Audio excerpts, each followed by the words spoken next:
একটি ট্রেন ও ব্যক্তি একই দিকে চলতেছে। ট্রেনটি ব্যক্তিকে 10 সেকেন্ডে পার করে, 10 সেকেন্ড সময় পার করতেছে যদি ট্রেনের গতি 72 কিলোমিটার ঘন্টা হয়। তবে ব্যক্তির গতি কত? এই ব্যক্তির গতি জানতে চাইছে। যেহেতু একই দিকে চলতেছে, তাহলে আমরা বলছিলাম যে একই দিকে যখন চলবে তখন স্পিড কিন্তু প্রথমটার স্পিডের সাথে দ্বিতীয় স্পিড বাদ দিয়ে দিতে হয়। তাহলে তখন হবে এরকম। আবার আমাদের দেখেন একটা সময় দেওয়া আছে, এই যে সময় আমাদের কত? 10 দেওয়া আছে।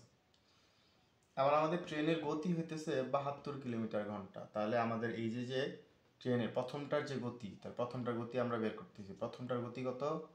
কারণ 72 কিলোমিটার ঘন্টা। তাহলে কিলোমিটার কত বানাবো এটাকে? 72 কিলোমিটার, এটা হচ্ছে আমাদের 5/18। তাহলে এটা 4 দ্বিগুণ হবে 4 5 20। তাহলে আমাদের এটা কত হইতেছে? 20।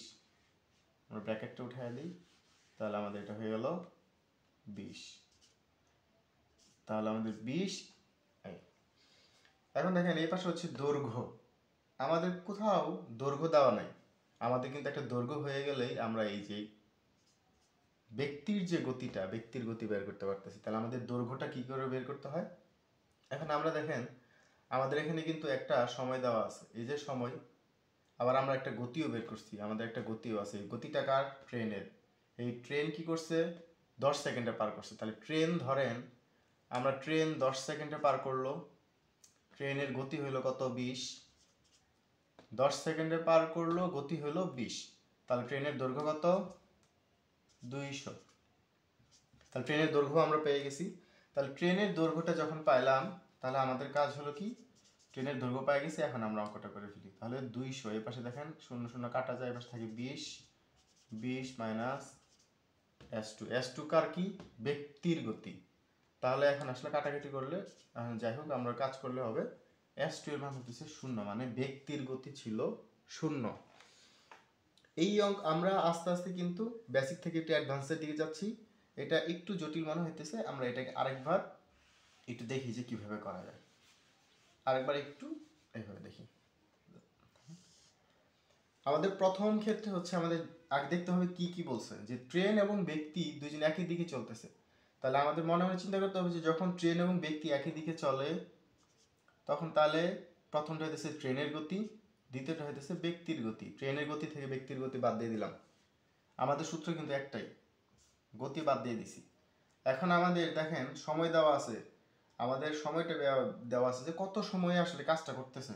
এই দেখেন 10 সেকেন্ডে কাজটা করতেছে, 10 সেকেন্ডে কাজটা করতেছে। কিন্তু আমরা কোনো দৈর্ঘ্য বা দূরত্ব এটা কিন্তু আমরা জানি না। দৈর্ঘ্য বা দূরত্ব আমাদের বের করতে হবে। তাহলে দৈর্ঘ্য বা দূরত্ব আমরা বের করে নিয়ে আসি আগে। দৈর্ঘ্য বা দূরত্ব আমরা বের করতে পারবো কি করে? আমাদের সময় হইতেছে 10, এই যে দৈর্ঘ্যর পরের টুক, তাহলে আমরা বের করি 10। আমাদের বেগ কত দেওয়া আছে ট্রেনের হলো 72। 72কে আমরা 5/18 দিতে হবে। কেন? কারণ এটা হচ্ছে কিলোমিটার প্রতি ঘন্টায়, আর এটাকে আমাদের সেকেন্ডে করা আছে। তাহলে আমাদের এভাবে করে দিতে হবে। তাহলে 5/18 দিয়ে করলাম, এটা 4, 4 5 20, 20 আর 10 হচ্ছে 200। তাহলে আমরা ওই 200টা জানি, তাহলে আমরা দেখলাম 200। এখন আমরা এখান থেকে কাজকর্ম করে ফেলছি। আমাদের S1 কিন্তু আমরা জানি, S1 আমাদের কত? এই যে এটা হইতেছে আমাদের S1। হ্যাঁ, S1, কারণ এই যে 72ই তো আমাদের, 72-এ আমরা 5/18 দিয়ে করলাম, 4 5 20, 20টা হইতেছে আমাদের ওই যে ট্রেনের গতি। ট্রেনের গতি। এখন আমরা এখানে যা কিছু করি, আমাদের ব্যক্তির গতি বের হয়ে আসবে 0। সবসময় যে 0 আসবে তা না, এত কাজ করলাম 0 আসলো উত্তর, আসলে সবসময় 0 আসে না। অনেক সময় এর মানও আসে। ব্যক্তিও দেখা যায় যে ব্যক্তি যদি ধরেন একই দিকে না গিয়ে বিপরীত দিক থেকে আসতো, তাহলে এখানে কিন্তু আবার বিয়োগ হইতো না, তাহলে এখানে যোগ হয়ে যেত। যদি এখানে যোগ হইতো তাহলে তখন অঙ্কটা অন্যরকম হয়ে যেত, যে একই দিকে না এসে ধরেন বিপরীত দিকে আসলো, বিপরীত দিক থেকে চলতেছে, তাহলে তখন আমাদের এইটা হয়ে যেত যোগ। তাহলে যখন যোগ হয়ে যেত আমরা এখানে করতাম 20 সমান 20 যোগ S2। তাহলে তখন কি হইতো? 20 যোগ S2।